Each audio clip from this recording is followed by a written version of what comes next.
Good morning, my beloved brother and sister in Jesus Christ. This is Louis Grobler, the bridge builder. I am in the beautiful, naturous Lugar do Mar in Mozambique. And let me bring you today's message, Infidelity, the poison that destroys God's design for marriage. Marriage, a covenant, not a contract. God's design for marriage is a sacred covenant. Genesis 2:24 says, that is why a man leaves his father and mother and is united to his wife, and they become one flesh.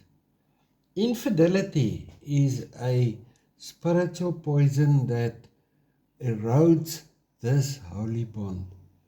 Today we explore its spiritual consequences and God's healing path. The biblical foundation of marriage. God's intent for marriage. The two shall become one flesh. Ephesians 5:31. We must be clear on this. When God instituted marriage, it was marriage between a man and a woman. Not a man and a woman, or a woman, a man and a man. Otherwise, it is not a covenant marriage. Reflects Christ's relationship with His church. That bond of a man and a man that is wrong is not the bond which God had in mind for His church. A man and a woman, that is the perfect bride and bridegroom image God wants for His church, built on faith, fidelity, and divine purpose. Infidelity defined. What is infidelity? Physical, emotional, or spiritual betrayal of your spouse. Jesus equated lust with adultery in the heart of Matthew 5:28. But I tell you that anyone who looks at a woman lustfully has already committed adultery with her in his heart. A breach of the sacred trust God ordained. We must be careful who we are pointing fingers. We must be careful in what we are trying to free ourselves from if we are not sure that our intentions is always pure. The spiritual impact of infidelity, poison to the soul. Infidelity introduces sin, shame, and spiritual death. Breaks the hedge of protection around a family and can be generational if unrepented.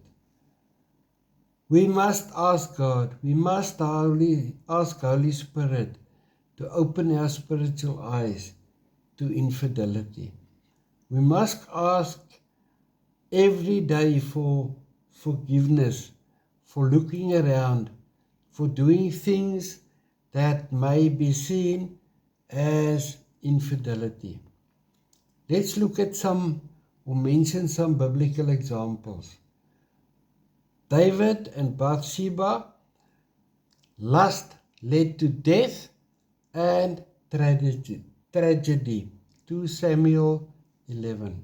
Hosea's redemption story, God's faithfulness versus Israel's unfaithfulness. Joseph's refusal.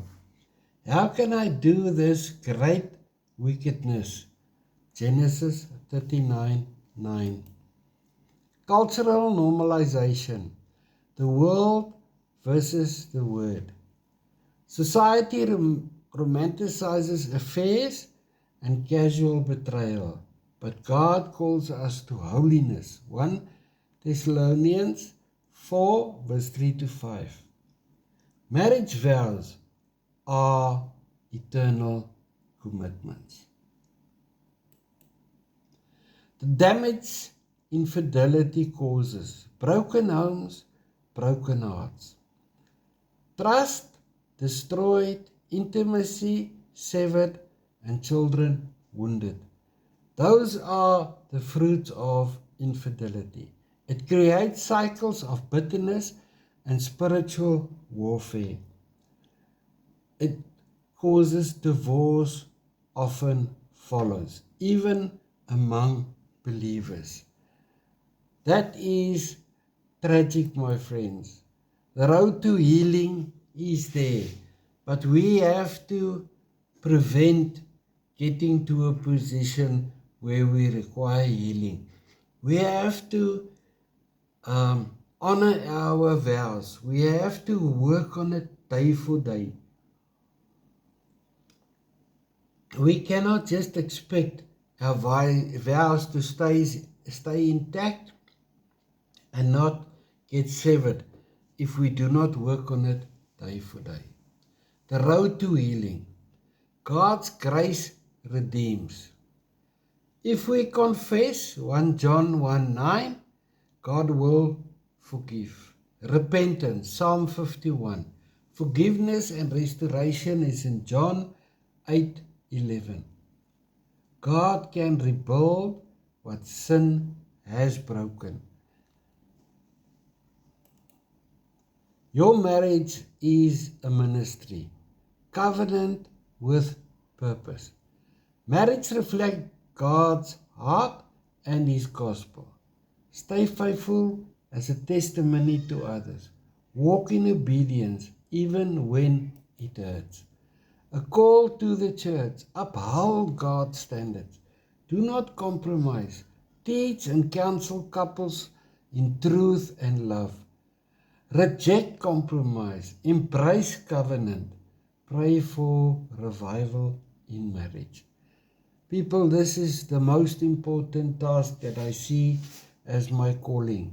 We have to get people to understand what is the meaning of a vow. A vow is not just a contract that can be severed like in secular life. A vow cannot be bought off with money. A vow is a covenant between a married couple and God, and should be honored until death do us part. Conclusion. God the covenant. Infidelity is a destroyer, but God is a restorer. Choose obedience, choose honor, choose God. As for me and my house, we will serve the Lord. Come, let's pray. Dear God, in this wonderful morning here under the sunlight of Lugar du Mar, I am coming to you, Lord, and I am kneeling down and asking you to help people to see what they do when they enter into covenant. Father, let people take covenant seriously. Let them do their work beforehand to see that they are compatible.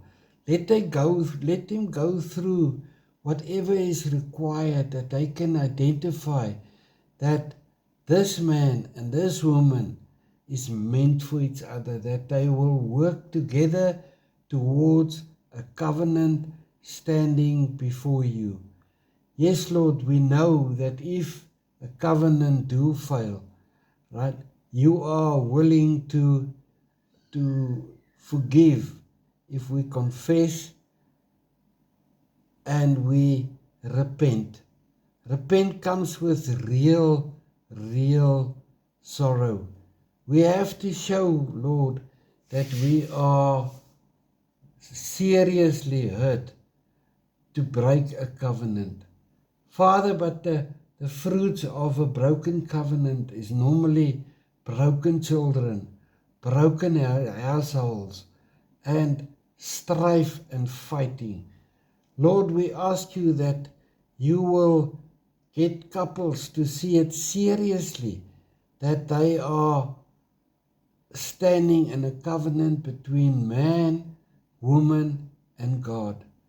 Father, all these compromises of man and a man, woman and a woman, does not stand before you as a holy covenant. That is a secular bond that people wants to hold as a covenant. God, we know that it is not true.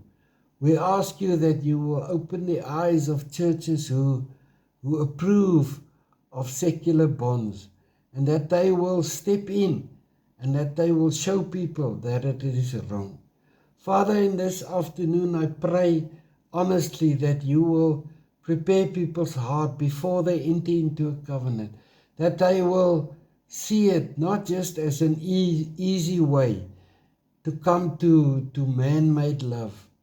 Jesus, you are love. You are love.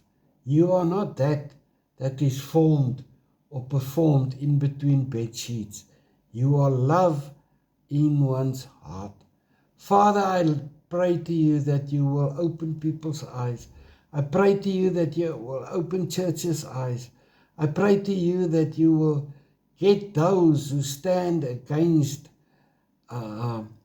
marriages of same gender marriages, that you will get those churches to start taking hands in unity, and that they will move closer towards you, because you are the bridegroom and we are the bride.